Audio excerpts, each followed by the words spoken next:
Ezek itt a Pecandio magancok, és ez egy nagyon érdekes növény, mert még csak most kezdtek el bejönni.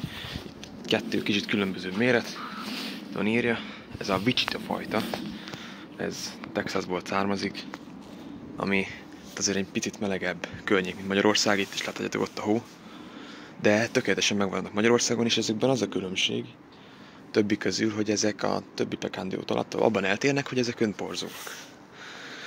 És ez nagyon jóvá teszi őket. A termés 75%-a megszerezhető egy növényel is. És ezek magoncok, szóval magról.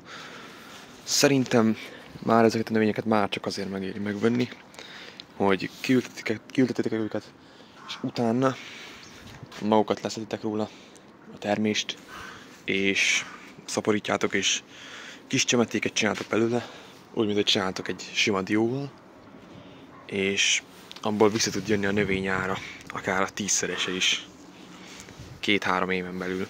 Szóval egy eléggé megérős növény is, szép is, egzotikus, egy különlegesség, egy igazi különlegesség.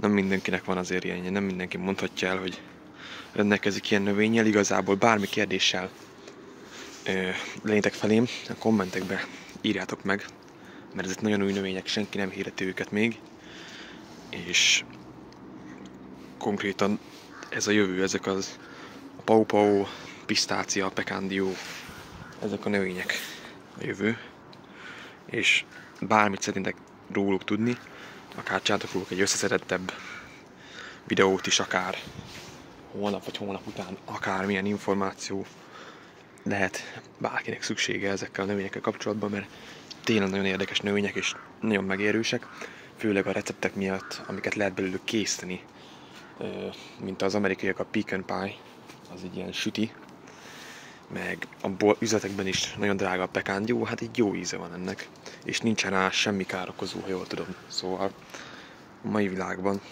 ez az egyik legjobb gyümölcs, de Magyarországon -20 fokig is szerintem bírja, netanyég 25-ig is, nem tudom, bírnia kéne, nem szabadna bajás sem.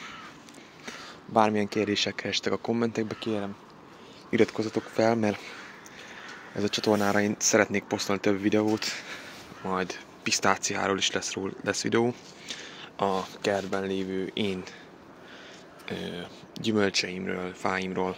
Nagyon sok egzotikus növényem van, és elég nagy gyűjteményem van, szóval tudok róluk kirakni videókat.